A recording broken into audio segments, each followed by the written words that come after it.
Y'all know what's going on. It's time for another episode of Doing Time with Joe. I'm your host, Joe Bacon. Welcome to the show, y'all. The drug problem in the penitentiary is one of the biggest impediments to the rehabilitation of the people in prison. Period, point blank. You either selling it or you using it. You feel what I'm saying? The majority of the population. You do have those that don't indulge anymore. I don't indulge at all. But you do have those that don't indulge. But it's still the most biggest impediment to people getting their lives together. The money is so lucrative that people take those chances. You got situations that come up that put people in the penitentiary. Trust me, I know, I've been there. But it'll put you in a position where you think that that's the best option for you because the other options are cut off to you, or you think they are. You know what I'm saying? Or you don't have that type of family, or whatever the case may be. But when you get hungry, you're going to want to eat. And I know that sounds crazy to a lot of people out there because you would say, well, they provide y'all with 3 meals a day. Well, listen to me. I get what you're saying, and I'm not trying to sound like I'm complaining, but the food is terrible. And then the amount of food that they give you is what you would give a child. Well, I know you say, well, you shouldn't have went to the penitentiary, but I did. But is that justification to starve me to death? You understand what I'm saying? And then, on top of that, not just wanting to eat right, you got family members out there that you may have been cool and tight with, or you're trying to reestablish relationships and bonds with your family, your kids, or whatever the case may be. And every now and then, your gal might need some help on the rent. Your kids might want a pair of tennis shoes. And you feel bad because you've already abandoned them. And now you want to find a way that you can contribute.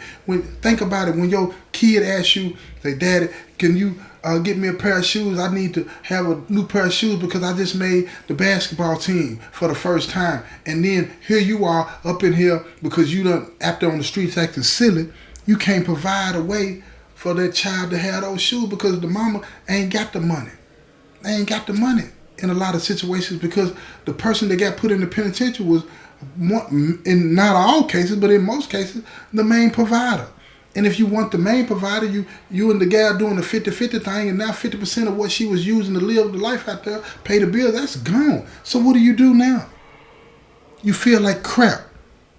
And then you work in here all day, 6 to 8 hours a day, for anywhere from 25 to 50 cents an hour, and you got to use that to buy soap to wash your butt, food to eat every now and then, you know what I'm saying, when you don't get enough in the child house, so you don't have anything. And along comes somebody with a pack and say, look, bro, get your money. And then I was supposed to, some of y'all say, well, where does the money come from to pay for all the drugs if you're not making any money in prison? It comes from family members on the streets. It comes from continued criminal activity, popping credit cards and all kinds of stuff that's still going on the streets.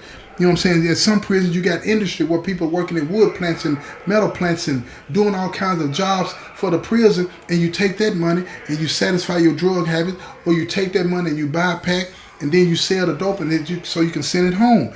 It's a whole lot of different reasons why the dope game is the lucrative business in here, but at the end of the day, the prisons can't tolerate it because it makes it hard, very, very difficult to manage the prison. Very difficult. So they have to do something about that. And don't get me wrong, a lot of the people that live in the prison want something done about it. They want something done about it. And here we go with the undercover officer. Undercover officer. I know, listen to me now. I know a lot of y'all probably saying they ain't doing that. Yes, they are. Yes, they are. There was this undercover officer, right? Didn't nobody know at the time. I was suspicious, though. I was suspicious.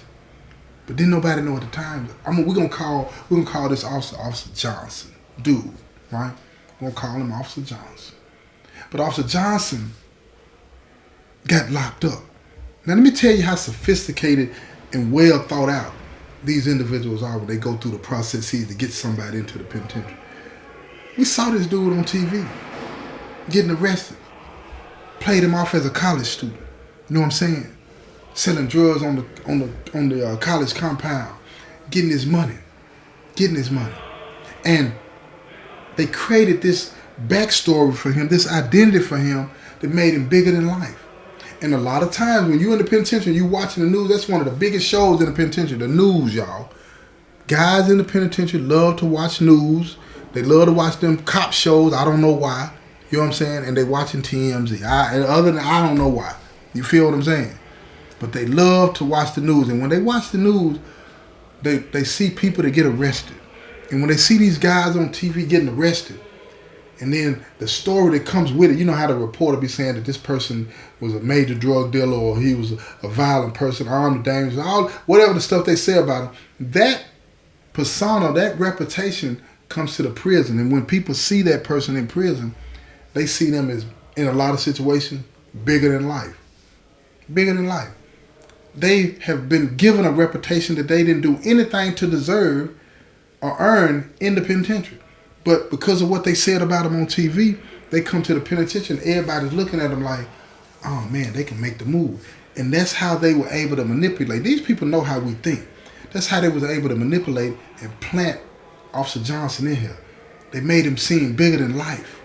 They made him seem as like somebody that had connections, you know what I'm saying, that could get all kinds of narcotics and stuff like that. So when individuals saw him on the news, they were all saying the same thing, not out loud, but quietly. Man, I hope they send him here. If they send him here, we finna get it. And that played to the police's advantage, right? So once Officer Johnson hit the compound, right, we're just gonna call him Inmate Johnson for the time being, okay? Once Inmate Johnson hit the compound, people already trying to befriend him, you know? He don't really know anybody in the penitentiary. Think about that, y'all. He don't know nobody, but he's got all these people that's looking at him like, yeah, he's straight, all this and that. I saw you on TV, blah, blah, blah. You know, he got the fresh 12 years and all this and that, out there getting your money. So now, he had to put him up a couple of times, you know what I'm saying? Because everybody, you're not going to get to walk in here and just everybody be straight with it. They want to see what you made of. They want to see if you can handle yourself. So when the gang member stepped to him, he stood up. He took his licks. See, now when he took his licks, it's like he took care of business, defended himself. But it's like, okay, he ain't gonna tell nothing. He ain't say nothing to the police. And see, in our feeble minds, people in the penitentiary, that right there made us lower our guard. Oh, he's straight. He ain't say nothing to the police. He took his lumps. He defended himself. He took his lump. But don't nobody know him. Nobody. But his cover story was what? He was from out of state. So nobody would know him. He was a transplant, coming to the state, going to college, selling weed, little cocaine, getting his money. Now he's in the penitentiary. Oh, look, they even had fake family members to come visit him. Yeah, his girlfriend, his brother. They police too. Yeah, they the police too. But they coming in to talk to him so that he can give them the information. But check it out. Let me give y'all the rundown, right? So, Inmate Johnson is in the penitentiary doing his thing, right? And he's meeting all the movers and the shakers, right? And he tell them, he said, look, y'all ain't doing it right. We need to reorganize this thing to where everybody can eat and the moves are minimal. We got too many different things going on. You know what I'm saying? Too many independent players in this, right? We need to come together, you know, and form some kind of understanding and where everybody's getting it, but we don't have a lot of problems on creating, you know, when you bring the stuff in. If you got everybody being independent actors and bringing it in, you create more opportunities for somebody to get caught. And if somebody gets caught, even though you may not have nothing to do with it, the compound gonna get shut down. Everybody's gonna, you know what I'm saying, have to suffer through the lockdowns, and that interferes with the prison economy. This man knew what he was talking about. He was educated in it. He was educated in it. I don't know how long they prepared him for this, but he was educated in it. And while he was talking to the guys, he sounded like them. He maneuvered like them. He even used the language that was disrespectful to the police just like them. He didn't like the police. He despised them. They always getting in the way of somebody just trying to get their bread. Somebody gonna smoke, somebody gonna drink, somebody gonna do what they do, and there's always gonna be somebody out there to sell it to them. Why not us? That's what he said. Let's get our bread. We don't worry about what the police said, but we gotta do this in a smarter way. Listen to him. Seasoned vets went along with the move. Why did they go along with the move? They went along with the move because what they saw on TV about Inmate Johnson. Inmate Johnson had that plug, and he built it up. When he got in here, he telling everybody he got that Mexican plug. He with the cartel. That man ain't with no cartel. Ain't with no cartel. Stuff coming straight out of the police evidence locker. You understand what I'm saying? Oh, they moving and shaking. They doing their thing. But he ain't had no plug. There wasn't no way for anybody to verify whether he did or didn't. So they went on with the move. Why should he lie, they said. It was too good to be true. He come in and immediately got to move. He ain't got to worry about nothing. His gal coming in, you know what I'm saying? His brother coming in and all this and that. Gal drop dead gorgeous too. That's all it took. Then they be sitting up there, they kissing and smooching and all this and that. And then, you know, they move to the restroom. Everybody thinking they going to the restroom so he can knock her down. That ain't what's going on. That's the throw out. That's the throw out. And his brother sitting at the table, he come back from the table, he gave him a hug, said, how was it? All this and that. And then she playing her role, acting like it was good and all this and that. They played everybody because they want everybody to think that they just as down, that they just as with it. So this is what happened.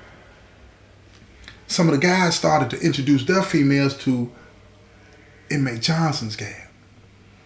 And now they starting to make dates where they gonna get together out on the town and all this and that and all these different types of things, right? And they do. They all at their meeting going, you know what I'm saying, to the Applebee's or the different restaurants out there, having a good time, going shopping together, going out of town together, doing all of these things. They're developing bonds.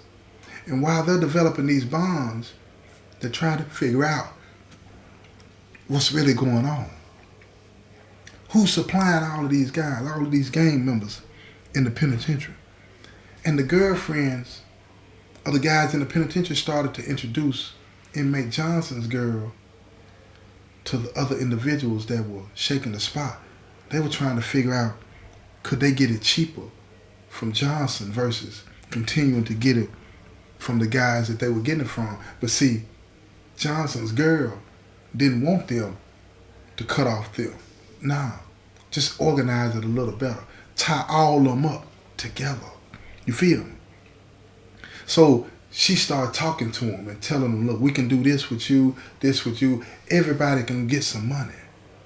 Everybody gonna get some money. Plus, she's telling him, we're gonna tie you in to the plugs that we got so that you can make a bigger move. Now, DEA and all of these individuals are looking at the situation and saying, wait a minute, we can not only knock the people on the inside down, we can knock the people on the outside down. You just gotta flatter people. And that's what they were doing. They were convincing everybody that the move was straight. So check this out. After they get everybody on the same page and understanding what's going on, it's time to make a move. It's time to make a move. You got 5 or 6 major players in the game. And all of them are making sure that the prison economy is running smoothly. Dope is plentiful. Dope is plentiful. But check this out. There's one thing they were not telling Inmate Johnson about the move. One thing they wasn't telling him. See, the main sources, the large amounts of the narcotics wasn't coming in through the visit or the officers. You got to think about it, y'all. You can only bring in so much inside your body, whether you're male or female. You feel me? You can only take so many chances with it strapped to your body. You don't know who's going to be up there patting down. You know what I'm saying? Yeah. You don't know what day you might have to get on the machine. You don't know what day you might have to walk through the x-ray. So it's only so much you can get that way. And waiting on the weekends was not an option for everybody. But they hadn't brought in Johnson on that move yet. So they continued to work it, you know what I'm saying, but holding back. But Johnson started to notice it's way more. Look, let me tell you why he noticed it. Because they're keeping up with every freaking ounce, all the way down to the gram of what's being bought through. Why? Because this is going to contribute to the later on down the line what type of charge they get. So he know exactly what's coming through and what everybody's getting. But he's noticing it's more product on the compound than what he knows about. So he starts to get suspicious. They don't really fully trust him yet.